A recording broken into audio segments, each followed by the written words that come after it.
राधाचरण रुड़की से निकलते ही मुरादाबाद के इंजीनियर नियुक्त हुए और चंद्रा उनके संग मुरादाबाद को चली। प्रेमवती ने बहुत रोकना चाहा, पर जाने वाले को कौन रोक सकता है। सेवती कब की ससुराल जा चुकी थी। यहाँ घर में अकेली प्रेमवती रह गई। उसके सिर घर का कामकाज पड़ा। निदान यह राय हुई कि विरजन के गौने का संदेश भेजा जाए। डिप्टी साहब सहमत ना थे, परंतु घर के कामों में प्रेमवती ही की बात चलती थी। संजीवन लाल ने संदेशा स्वीकार कर लिया। कुछ दिनों से वे तीर्थ यात्रा का विचार कर रहे थे। उन्होंने सांसारिक संबंध त्याग कर दिए थे। दिन भर घर में आसन मारे भगवत गीता और योग वशिष्ठ आदि ज्ञान संबंधिनी पुस्तकों का अध्ययन किया करते थे। संध्या होते ही गंगा स्नान को चले जाते। वहां से रात्रि गए लौटते और थोड़ा सा भोजन करके सो जाते। प्रायः प्रताप चंद्र भी उनके संग गंगा स्नान को जाता।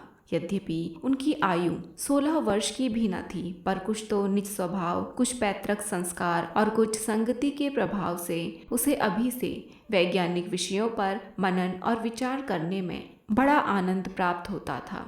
ज्ञान तथा ईश्वर संबंधिनी बातें सुनते सुनते उसकी प्रवृत्ति भी भक्ति की ओर हो चली थी। ब्रजरानी पर सुवामा की शिक्षा का उससे भी गहरा प्रभाव पड़ा था, जितना कि प्रताप चंद्र पर मुंशी जी की संगति और शिक्षा का।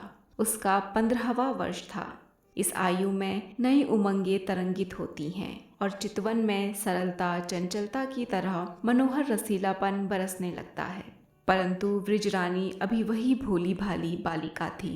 उसके मुख पर हृदय के पवित्र भाव झलकते थे और वार्तालाप में मनोहारिणी मधुरता उत्पन्न हो गई थी।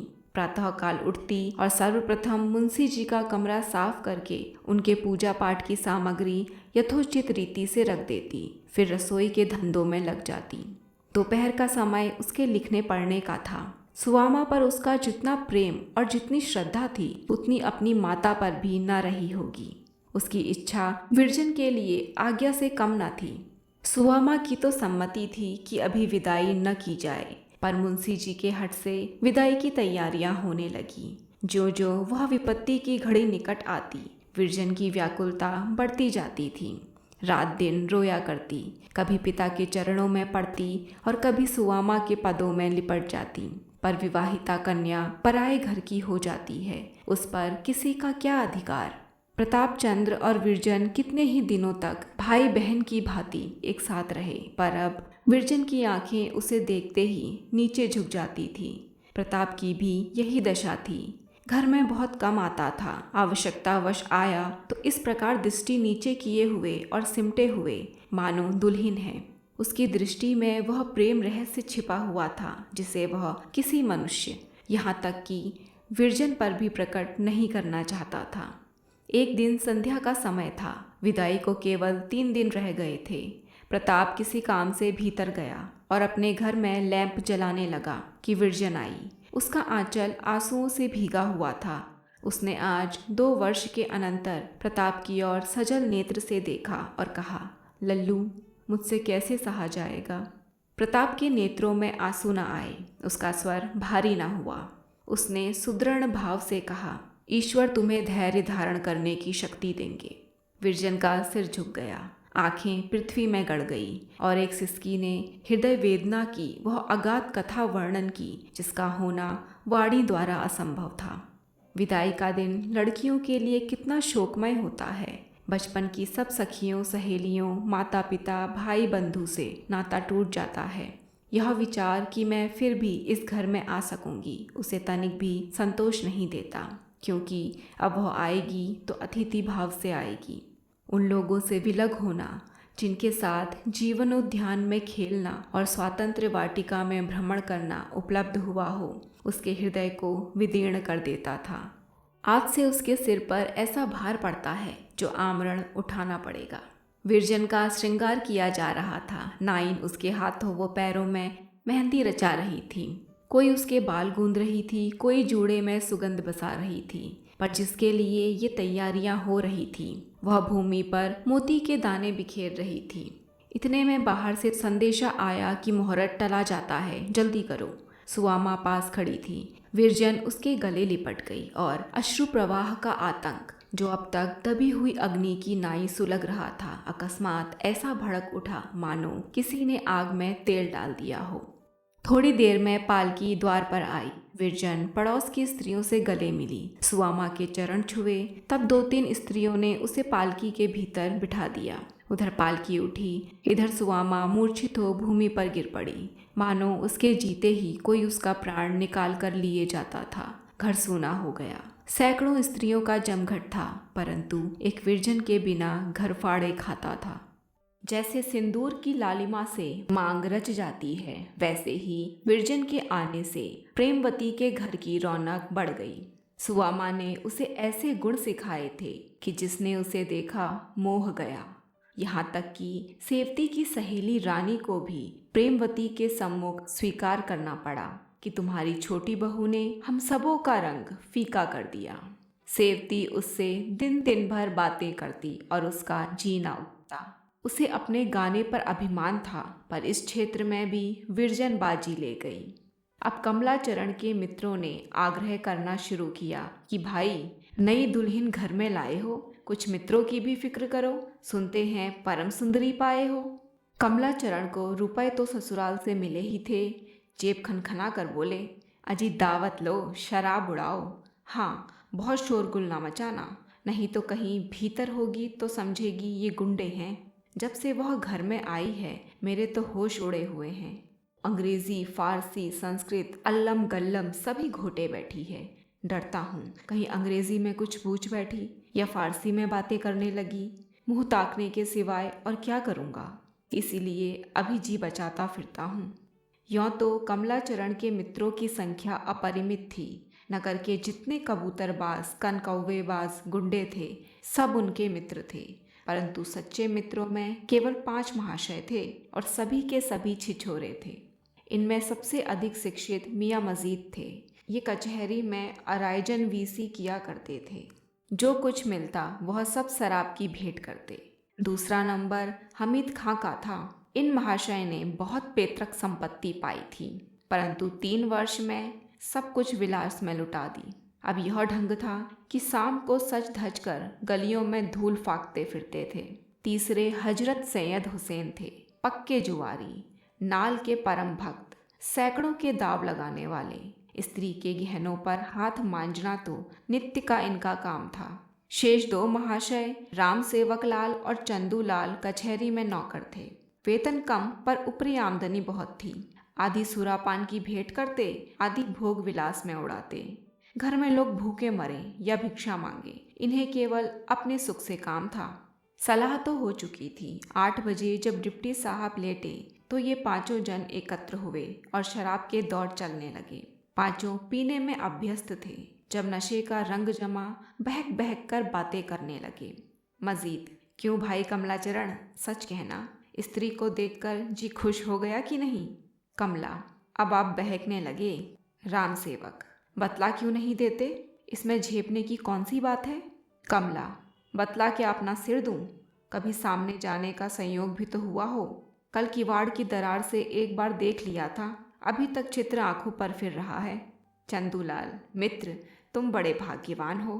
कमला, ऐसा व्याकुल हुआ कि गिरते गिरते बचा, बस परी समझ लो। मजीद, तो भाई यह दोस्ती किस दिन काम आएगी? एक नज़र हमें भी दिखाओ। सैयद, बेशक दोस्ती के यही मानी है कि आपस में कोई पर्दा ना रहे। चंदूलाल, दोस्ती में क्या पर्दा? अंग्रेज़ों को देखो, बीबी डोली से उतरी नहीं कि यार दोस्त हाथ मिलाने लगे। राम सेवक, मुझे तो बिना देखे चैन ना आएगा। कमला, जीभ काट ली जाएगी, समझे? राम सेवक, कोई चिंता नहीं, आंखें तो देखने को रहेंगी। मजीद, भाई कमलाचरण, बुरा मानने की बात नहीं, अब इस वक्त तुम्हारा फर्ज है कि दोस्तों की फरमाइश पूरी करो। कमला, अरे तो मैं नहीं कब करता हूँ। चंदूलाल, वाह मेरे शेर, यही मर्दों की सी बातें हैं, तो हम लोग बन ठन कर आ जाएं। कमला, जी, जरा मुंह में कालिख लगा लीजिएगा, बस इतना बहुत है। सैयद, तो आज ही ठहरी ना? इधर तो शराब उड़ रही थी, उधर विरजन पलंग पर लेटी हुई विचार में मग्न हो रही थी। बचपन के दिन भी कैसे अच्छे होते हैं। यदि वे दिन एक बार फिर आ जाते, आह कैसा मनोहर जीवन था। संसार प्रेम और प्रीति की खान था, या वह कोई अन्य संसार था? क्या उन दिनों संसार की वस्तुएं बहुत सुंदर होती थीं? इन्हीं विचारों में आंखें झपक गई और बचपन की एक घटना आंखों के सामने आ गई। लल्लू ने उसकी गुड़िया मरोड़ दी। उसने उसकी किताब के 2 पन्ने फाड़ दिए। तब लल्लू ने उसकी पीठ में जोर से चुटकी ली, बाहर भागा। वह रोने लगी और लल्लू को कोस रही थी कि सुवामा उसका हाथ पकड़े आई और बोली, क्यों बेटी, इसने तुम्हें मारा है ना? यह बहुत मार मार कर भागता है। आज इसकी खबर लेती हूँ, देखूं कहाँ मारा है। लल्लू ने डबडबाई आंखों से विरजन की ओर देखा। तब विरजन ने मुस्कुराकर कहा, मुझे इन्होंने नहीं मारा, ये मुझे कभी नहीं मारते। यह कहकर उसका हाथ पकड़ लिया, अपने हिस्से की मिठाई खिलाई और फिर दोनों मिलकर खेलने लगे। वह समय अब कहाँ। रात्रि अधिक बीत गई थी। अचानक विरजन को जान पड़ा कि कोई सामने वाली दीवार धमधमा रहा है। उसने कान लगाकर सुना, बराबर शब्द आ रहे थे, कभी रुक जाते फिर सुनाई देते। थोड़ी देर में मिट्टी गिरने लगी। डर के मारे विरजन के हाथ पांव फूलने लगे, कलेजा धक धक करने लगा। जी कड़ा करके उठी और महाराजिन को झंझोड़ने लगी। इतने में मिट्टी का एक बड़ा ढेला सामने गिरा। महाराजिन चौंक कर उठ बैठी। दोनों को विश्वास हुआ कि चोर आए हैं। महाराजिन चतुर थी, समझी चिल्लाऊंगी तो जाग हो जाएगी। उसने सुन रखा था कि चोर पहले सेंध में पांव डालकर देखते हैं, तब आप घुसते हैं। उसने एक डंडा उठा लिया कि जब पैर डालेगा तो उसे तान कर मारूंगी कि टांग टूट जाएगी। पर चोर ने पांव के स्थान पर सिर सेंध से निकाला। महाराजिन घात में थी ही डंडा चला दिया। खटके की आवाज आई। चोर ने झट सिर खींच लिया और यह कहता हुआ सुनाई दिया, मार डाला, खोपड़ी झन्ना गई। फिर कई मनुष्यों के हंसने की ध्वनि आई और तत्पश्चात सन्नाटा हो गया। इतने में और लोग भी भाग पड़े और शेष रात्रि बातचीत में व्यतीत हुई। प्रातःकाल जब कमलाचरण घर में आए तो नेत्र लाल थे और सिर में सूजन थी। महाराजिन ने निकट जाकर देखा, फिर आकर विरजन से कहा, बहू एक बात कहूँ, बुरा तो ना मानोगी? विरजन, बुरा क्यों मानूंगी, कहो क्या कहती हो? महाराजिन, रात को सेंध पड़ी थी, वह चोरों ने नहीं लगाई थी। विरजन, फिर कौन था? महाराजिन, घर के ही भेदी थे, बाहर ही कोई ना था। विरजन, क्या किसी कहार की शरारत थी? महाराजिन, नहीं, कहारों में कोई ऐसा नहीं है। विरजन, फिर कौन था, स्पष्ट क्यों नहीं कहती? महाराजिन, मेरी जान में तो छोटे बाबू थे। मैंने जो लकड़ा मारी थी वह उनके सिर में लगी, सिर फूला हुआ है। इतना सुनते ही विरजन की भ्रकुटी चढ़ गई, मुखमंडल अरुण हो गया। क्रुद्ध होकर बोली, महाराजिन होश संभाल कर बात करो। तुम्हें यह कहते हुए लाज नहीं आती? तुम्हें मेरे सम्मुख ऐसी बातें कहने का साहस कैसे हुआ? साक्षात मेरे ऊपर कलंक का टीका लगा रही हो। तुम्हारे बुढ़ापे पर दया आती है, नहीं तो अभी तुम्हें यहाँ से खड़े खड़े निकलवा देती। तब तुम्हें विदित होता कि जीभ को वश में न रखने का क्या फल होता है। यहाँ से उठ जाओ, मुझे तुम्हारा मुंह देखकर ज्वर सा चढ़ रहा है। तुम्हें इतना ना समझ पड़ा कि मैं कैसे वाक्य मुंह से निकाल रही हूँ? उन्हें ईश्वर ने क्या नहीं दिया है? सारा घर उनका है, मेरा जो कुछ है उनका है, मैं स्वयं उनकी हूँ। उनके संबंध में तुम ऐसी बात कह बैठी। परंतु जिस बात पर विरजन इतनी क्रुद्ध हुई, उसी बात पर घर के और लोगों को विश्वास हो गया। डिप्टी साहब के कान में भी बात पहुंची। वे कमलाचरण को उससे अधिक दुष्ट प्रकृति समझते थे जितना वह था। भय हुआ कि कहीं यह महाशय बहू के गहनों पर न हाथ बढ़ाए। अच्छा हो कि इन्हें छात्रालय में भेज दूं। कमलाचरण ने यह उपाय सुना तो बहुत छटपटाया, पर कुछ सोचकर छात्रालय चला गया। विरजन के आगमन से पूर्व कई बार यह सलाह हुई थी, पर कमला के हट के आगे एक भी न चलती थी।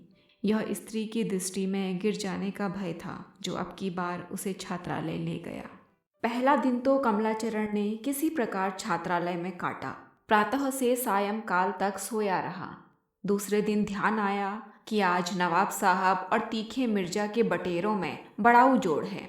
कैसे कैसे मस्त पट्टे हैं। आज उनकी पकड़ देखने योग्य होगी। सारा नगर फट पड़े तो आश्चर्य नहीं। क्या दिल लगी है कि नगर के लोग तो आनंद उड़ाएं और मैं पड़ा पड़ा रोऊं।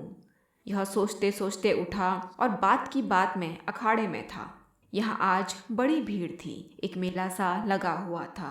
भिश्ती छिड़काव कर रहे थे। सिगरेट वाले, खोमचे वाले और तंबोली सब अपनी अपनी दुकान लगाए बैठे थे। नगर के मनचले युवक अपने हाथों में बटेर लिए या मखमली अड्डों पर बुलबुलों को बैठाए मटर गश्ती कर रहे थे। कमलाचरण के मित्रों की यहाँ क्या कमी थी। लोग उन्हें खाली हाथ देखते तो पूछते, अरे राजा साहब, आज खाली हाथ कैसे? इतने में मियाँ सैयद, मजीद, हमीद आदि नशे में चूर सिगरेट के धुएं भका भक उड़ाते दिख पड़े। कमलाचरण को देखते ही सबके सब सर पर दौड़े और उससे लिपट गए। मजीद, आज तुम कहाँ गायब हो गए थे यार? कुरान की कसम, मकान के सैकड़ों चक्कर लगाए होंगे। राम सेवक, आजकल आनंद की रातें हैं भाई, आंखें नहीं देखते हो, नशा सा चढ़ा हुआ है। चंदूलाल, चैन कर रहा है पट्ठा। जब से सुंदरी घर में आई है उसने बाजार की सूरत तक नहीं देखी। जब देखिए घर में घुसा रहता है। खूब चैन कर ले यार। कमला, चैन क्या खाक करूं? यहाँ तो कैद में फंस गया। 3 दिन से बोर्डिंग में पड़ा हुआ हूँ। मजीद, अरे खुदा की कसम। कमला, सच कहता हूँ, परसों से मिट्टी पलीद हो रही है। आज सबकी आंख बचाकर भाग निकला हूँ। राम सेवक, वह मुछंदर सुपरिटेंडेंट झल्ला रहा होगा। कमला, यह मार्केट का जोड़ छोड़कर किताबों में सिर कौन मारता? सैयद, यार आज उड़ाए तो क्या, सच तो यह है कि तुम्हारा वहाँ रहना आफत है। रोज तो ना आ सकोगे और यहाँ आए दिन नई सैर, नई नई बहारें। कल लाल डिग्गी पर, परसों प्रिंट पर, नरसों बेड़ों का मेला। कहाँ तक गिनाऊं? तुम्हारा जाना बुरा होगा। कमला, कल की कटाव तो मैं ज़रूर देखूंगा, चाहे इधर की दुनिया उधर हो जाए। सैयद, और पेड़ों का मेला ना देखा तो कुछ ना देखा। तीसरे पहर कमलाचरण मित्रों से विदा होकर उदास मन छात्रालय की ओर चला। मन में एक चोर सा बैठा हुआ था। द्वार पर पहुंचकर झांकने लगा कि सुपरिटेंडेंट साहब ना हो तो लपक कर कमरे में ही रहूं। तो यह देखता है कि वह भी बाहर ही की ओर आ रहे हैं। चित्त को भली भांति दृढ़ करके भीतर बैठा। सुपरिटेंडेंट साहब ने पूछा, अब तक कहाँ थे? एक काम से बाजार चला गया था। यह बाजार जाने का समय नहीं है। मुझे ज्ञात नहीं था, अब ध्यान रखूंगा। रात्रि को जब कमला चारपाई पर लेटा तो सोचने लगा, यार आज तो बच गया, पर उत्तम तभी हो कि कल बचूं और परसों भी। महाशय की आंख में धूल डालूं। कल का दृश्य वस्तुतः दर्शनीय होगा। पतंग आकाश में बातें करेंगे और लंबे लंबे पेंच होंगे। यह ध्यान करते करते सो गया। दूसरे दिन प्रातःकाल छात्रालय से निकल भागा। उसके सभी दोस्त लाल डिक्की पर उसकी प्रतीक्षा कर रहे थे। देखते ही गदगद हो गए और पीठ ठोकी। कमलाचरण कुछ देर तक तो कटाव देखता रहा, फिर शौक चर्राया कि क्यों ना मैं भी अपने कनकव्वे मंगाऊं और अपने हाथों की सफाई दिखलाऊं। सैयद ने भड़काया, बद कर लड़ाओ, रुपए हम देंगे। तुरंत घर पर आदमी दौड़ा दिया गया। पूरा विश्वास था कि अपने मांझे से सबको परास्त कर दूंगा। परंतु जब आदमी घर से खाली हाथ आया तब तो उसकी देह में आग सी लग गई। हंटर लेकर दौड़ा और घर पहुंचते ही कहारों को एक ओर से सटर सटर पीटना आरंभ किया। बेचारे बैठे हुक्का तंबाकू खा रहे थे। निरपराध अचानक हंटर पड़े तो समझ ही में न आया कि हमारा क्या दोष है। वहां कहारों का भली भांति सत्कार करके कमलाचरण अपने कमरे में पहुंचा, परंतु वहां की दुर्दशा देखकर क्रोध और भी प्रज्वलित हो गया। पतंग फटे हुए थे, चरखियां टूटी हुई थी, मांझी की लज्जियां उलझी पड़ी थी, मानो किसी आपत्ति ने इन यवन योद्धाओं का सत्यानाश कर दिया था। समझ गया कि अवश्य यह माता जी की करतूत है। क्रोध से लाल माता के पास गया और उच्च स्वर से बोला, क्यों माँ, तुम सचमुच मेरे प्राण ही लेने पर आ गई हो? 3 दिन हुए कारागार में भिजवा दिया, पर इतने पर भी चित्त को संतोष न हुआ। मेरे विनोद की सामग्रियों को नष्ट कर डाला। क्यों? प्रेमवती, मैंने तो तुम्हारी कोई चीज नहीं छुई। क्या हुआ? कमला, झूठों के मुख में कीड़े पड़ते हैं। तुमने मेरी वस्तुएं नहीं छुई तो किसको साहस है जो मेरे कमरे में जाकर मेरे कनकव्वे और चरखियां सब तोड़ फोड़ दे? क्या इतना भी नहीं देखा जाता? प्रेमवती, ईश्वर साक्षी है, मैंने तुम्हारे कमरे में पाँव भी नहीं रखा। चलो देखूं कौन कौन सी चीजें टूटी हैं। यह कहकर प्रेमवती तो इस कमरे की ओर चली और कमला क्रोध से भरा आंगन में खड़ा रहा कि इतने में माधवी विरजन के कमरे से निकली और उसके हाथ में एक चिट्ठी देखकर चली गई। लिखा हुआ था, अपराध मैंने किया है, अपराधिनी मैं हूँ, जो दंड चाहे दीजिए। यह पत्र देखते ही कमला भीगी बिल्ली बन गया और दबे पांव बैठक की ओर चला। प्रेमवती पर्दे की आड़ से सिसकते हुए नौकरों को डांट रही थी। कमलाचरण ने उसे मना किया और उसी क्षण कुछ और कनकौवे जो बचे हुए थे स्वयं फाड़ डाले। चरखियां टुकड़े टुकड़े कर डाली और डोर में दिया सलाई लगा दी। माता के ध्यान ही में नहीं आता था कि क्या बात है। कहाँ तो अभी अभी इन्हीं वस्तुओं के लिए संसार सिर पर उठा लिया था, अब कहाँ आप ही उनका शत्रु हो गया है। समझी शायद क्रोध से ऐसा कर रहा हो, मनाने लगी, पर कमला की आकृति से क्रोध तनिक भी प्रकट ना होता था। स्थिरता से बोला, क्रोध में नहीं हूँ, आज से दृढ़ प्रतिज्ञा करता हूँ कि पतंग कभी ना उड़ाऊंगा। मेरी मूर्खता थी इन वस्तुओं के लिए आपसे झगड़ बैठा। जब कमलाचरण कमरे में अकेला रह गया तो सोचने लगा, निसंदेह मेरा पतंग उड़ाना उन्हें नापसंद है, इससे हार्दिक घृणा है, नहीं तो मुझ पर यह अत्याचार कदापि न करती। यदि एक बार उनसे भेंट हो जाती तो पूछता कि तुम्हारी क्या इच्छा है, पर कैसे मुंह दिखाऊं। एक तो महामूर्ख, जिस पर कई बार अपनी मूर्खता का परिचय दे चुका हूँ। सेंध वाली घटना की सूचना उन्हें अवश्य ही मिली होगी, उन्हें मुख दिखाने के योग्य नहीं रहा। अब तो यही उपाय है कि ना तो उनका मुंह देखूं, ना अपना दिखाऊं, या किसी प्रकार कुछ विद्या सीखूं। हाय, इस सुंदरी ने कैसा स्वरूप पाया है, स्त्री नहीं अप्सरा जान पड़ती है। क्या कभी वह दिन भी होगा जबकि वह मुझसे प्रेम करेगी। क्या लाल लाल रसीले अधर हैं, पर है कठोर हृदय। दया तो उसे छू नहीं गई, कहती है जो दंड चाहे दीजिए। क्या दंड दूं, यदि पा जाऊं हृदय से लगा लूं। अच्छा, तो अब आज से पढ़ना चाहिए। यह सोचते सोचते उठा और दरबा खोलकर कबूतरों को उड़ाने लगा। सैकड़ों जोड़े थे और एक से एक बढ़कर। उड़े तो दिन भर उतरने का नाम ना ले। नगर के कबूतरबाज एक एक जोड़ पर गुलामी करने को तैयार थे, परंतु क्षण मात्र में सबके सब उड़ा दिए। जब दरबा खाली हो गया तो कहारों को आज्ञा दी कि इसे उठा ले जाओ और आग में जला दो, छत्ता भी गिरा दो, नहीं तो सब कबूतर आकर उसी पर बैठेंगे। कबूतरों का काम समाप्त करके बटेरों और बुलबुलों की ओर चले और उनको भी कारागार से मुक्त कर दिया। बाहर तो यह चरित्र हो रहा था, भीतर प्रेमवती छाती पीट रही थी कि लड़का न जाने क्या करने पर तत्पर हुआ है। विरजन को बुलाकर कहा, बेटी बच्चे को किसी प्रकार रोको, न जाने उसने मन में क्या ठानी है। यह कहकर रोने लगी। विरजन को भी संदेह हो रहा था कि अवश्य इनकी कुछ और नीयत है, नहीं तो यह क्रोध क्यों। यद्यपि कमला दुर्व्यसनी था, दुराचारी था, कुचरित्र था, परंतु इन सब दोषों के होते हुए भी उसमें एक बड़ा गुण भी था जिसकी कोई स्त्री अवहेलना नहीं कर सकती। उसे ब्रजरानी से सच्ची प्रीति थी और इसका गुप्त रीति से कई बार परिचय भी मिल गया था। यही कारण था जिसने विरजन को इतना गर्वशील बना दिया था। उसने कागज निकाला और यह पत्र बाहर भेजा। प्रियतम, यह कोप किस पर है? केवल इसीलिए कि मैंने 2-3 कनकौवे फाड़ डाले। यदि मुझे ज्ञात होता कि आप इतनी सी बात पर ऐसे क्रुद्ध हो जाएंगे तो कदापि उन पर हाथ ना लगाती, पर अब तो अपराध हो गया, क्षमा कीजिए। यह पहला कसूर है। आपकी ब्रजरानी। कमलाचरण यह पत्र पाकर ऐसा प्रमुदित हुआ मानो सारे जगत की संपत्ति प्राप्त हो गई हो। उत्तर देने की इच्छा हुई, पर लेखनी ही नहीं उठती थी। न प्रशस्ति मिलती है, न प्रतिष्ठा, न आरंभ का विचार आता है, न समाप्ति का। बहुत चाहते हैं कि भावपूर्ण लहलहाता हुआ पत्र लिखूं, पर बुद्धि तनिक भी न दौड़ती। आज प्रथम बार कमलाचरण को अपनी मूर्खता और निरक्षरता पर रोना आया। मैं एक सीधा सा पत्र भी नहीं लिख सकता, इस विचार से वह रोने लगा और घर के द्वार सब बंद कर लिए कि कोई देख ना ले। तीसरे पहर जब मुंशी श्यामचरण घर आए तो सबसे पहली वस्तु जो उनकी दृष्टि में पड़ी वह आग का अलाव था। विस्मित होकर नौकरों से पूछा, यह अलाव कैसा है? नौकरों ने उत्तर दिया, सरकार, दरबा जल रहा है। मुंशी जी, इसे क्यों जलाते हो? अब कबूतर कहाँ रहेंगे? कहार, छोटे बाबू की आज्ञा है कि सब दरबे जला दो। मुंशी जी, कबूतर कहाँ गए? कहार, सब उड़ा दिए, एक भी नहीं रखा। कनकौवे सब फाड़ डाले, डोर जला दी, बड़ा नुकसान किया। कहारों ने अपनी समझ में मारपीट का बदला लिया। बेचारे समझे कि मुंशी जी इस नुकसान के लिए कमलाचरण को बुरा भला कहेंगे, परंतु मुंशी जी ने यह समाचार सुना तो भौचक्के से रह गए।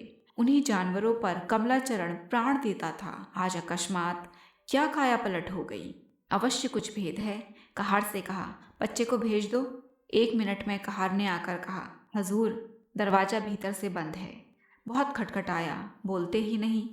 इतना सुनना था कि मुंशी जी का रुधिर शुष्क हो गया। छठ संदेह हुआ कि बच्चे ने विष खा लिया है।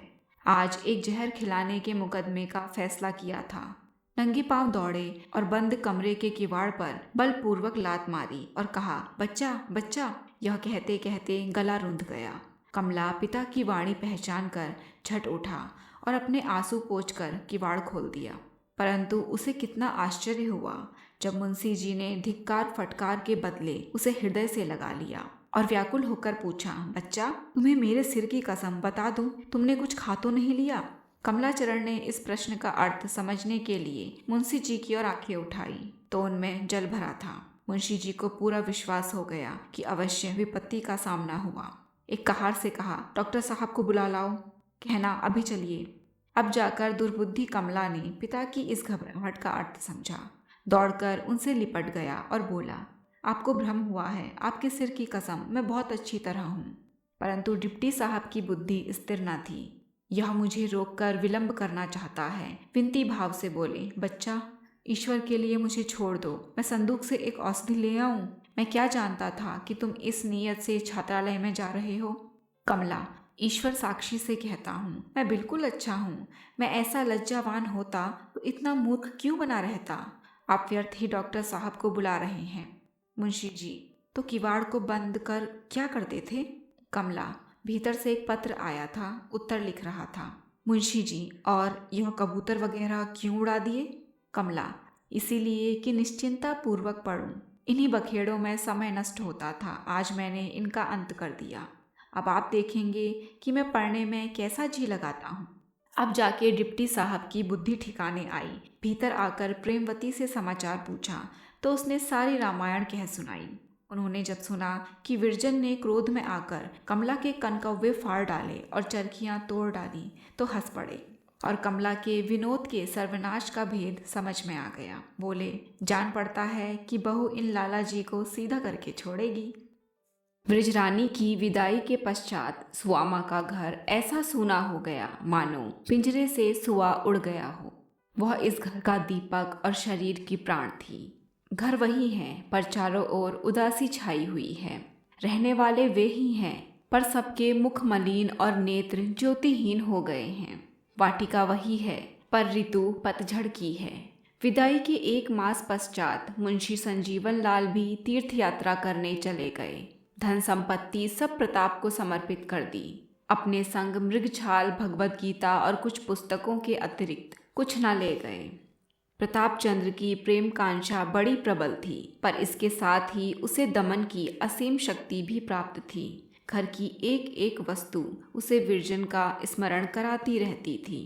यह विचार एक क्षण के लिए भी दूर न होता था, यदि विरजन मेरी होती तो ऐसे सुख से जीवन व्यतीत होता। परंतु विचार को वह हटाता रहता था। पढ़ने बैठता तो पुस्तक खुली रहती और ध्यान अन्यत्र जा पहुंचता। भोजन करने बैठता तो विरजन का चित्र नेत्रों में फिरने लगता। प्रेमाग्नि को दमन की शक्ति से दबाते दबाते उसकी अवस्था ऐसी हो गई मानो वर्षों का रोगी है।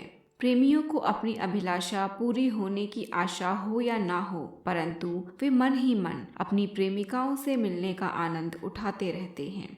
वे भाव संसार में अपने प्रेम पात्र से वार्तालाप करते हैं, उसे छेड़ते हैं, उससे रूठते हैं, उसे मनाते हैं और इन भावों में उन्हें तृप्ति होती है और मन को एक सुखद कार्य मिल जाता है। परंतु यदि कोई शक्ति उन्हें इस भावोद्यान की सैर करने से रोके, यदि कोई शक्ति उन्हें ध्यान में भी उस प्रियतमा का चित्र न देखने दे, तो उन अभागे प्रेमियों की क्या दशा होगी।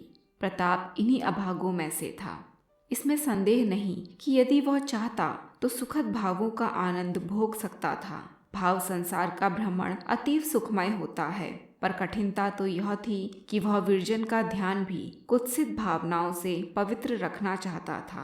उनकी शिक्षा ऐसे पवित्र नियमों से हुई थी और उसे ऐसे पवित्र आत्माओं और नीतिपरायण मनुष्यों की संगति से लाभ उठाने के अवसर मिले थे कि उसकी दृष्टि में विचार की पवित्रता की भी उतनी ही प्रतिष्ठा थी जितनी आचार की पवित्रता की। यह कब संभव था कि वह विरजन को, जिसे कई बार बहन कह चुका था और जिसे अब भी बहन समझने का प्रयत्न करता रहता था, ध्यानावस्था में भी ऐसे भावों का केंद्र बनाता जो कुवासनाओं से भले ही शुद्ध हों पर मन के दूषित आवेगों से मुक्त नहीं हो सकते थे। जब तक मुंशी संजीवन लाल विद्यमान थे, उनका कुछ न कुछ समय उनके संग ज्ञान और धर्म चर्चा में कट जाता था, जिससे आत्मा को संतोष होता था। परंतु उनके चले जाने के पश्चात आत्म सुधार का यह अवसर भी जाता रहा। सुवामा उसे यह मलिन मन पाती तो बहुत दुख होता। एक दिन उसने कहा, यदि तुम्हारा चित्त न लगता हो तो प्रयाग चले जाओ, वहाँ शायद तुम्हारा जी लग जाए। यह विचार प्रताप के मन में भी कई बार उत्पन्न हुआ, परंतु इस भय से कि माता को यहाँ अकेले रहने में कष्ट होगा, उसने इस पर कुछ ध्यान नहीं दिया। माता का आदेश पाकर इरादा पक्का हो गया। यात्रा की तैयारियां करने लगा। प्रस्थान का दिन निश्चित हो गया। अब सुवामा की यह दशा है कि जब देखिए प्रताप को परदेश में रहने सहने की शिक्षाएं दे रही है। बेटा देखो, किसी से झगड़ा मत मोल लेना। झगड़ने की तुम्हारी वैसे भी आदत नहीं है, परंतु समझा देती हूँ। परदेश की बात है, फूक फूक कर पग धरना, खाने पीने में असंयम न करना। तुम्हारी यह बुरी आदत है कि जाड़ों में सायंकाल ही को सो जाते हो, फिर कोई कितना भी बुलाए जागते ही नहीं। यह स्वभाव परदेश में भी बना रहे तो तुम्हें सांझ का भोजन काहे को मिलेगा। दिन को थोड़ी देर के लिए सो लिया करना। तुम्हारी आंखों में तो दिन को जैसे नींद ही नहीं आती। उसे जब अवकाश मिलता बेटे को ऐसी समयोचित शिक्षाएं दिया करती। निदान प्रस्थान का दिन आ गया। गाड़ी 10 बजे दिन को छूटनी थी। प्रताप ने सोचा, विरजन से भेंट कर लूं। परदेश जा रहा हूँ, फिर न जाने कब भेंट हो। चित्त को उत्सुक किया, माता से कह बैठा। सुवामा बहुत प्रसन्न हुई। एक थाल में मोदक, समोसे और 2-3 प्रकार के मुरब्बे रखकर रधिया को दिए कि लल्लू के संग जा। प्रताप ने बाल बनवाए, कपड़े बदले। चलने को तो चला, पर ज्यों ज्यों पग आगे उठाता है दिल बैठा जाता है। भांति भांति के विचार आ रहे हैं। विरजन न जाने क्या मन में समझे क्या ना समझे। 4 महीने बीत गए, उसने एक चिट्ठी भी तो मुझे अलग से नहीं लिखी। फिर क्यों कर कहूँ कि मेरे मिलने से उसे प्रसन्नता होगी। अब उसे तुम्हारी चिंता ही क्या है। तुम मर भी जाओ तो वह आंसू ना बहाए। यहाँ की बात और थी, वह अवश्य उसकी आंखों में खटकेगा। कहीं यह ना समझे कि लाला जी बन ठन कर मुझे रिझाने आए हैं।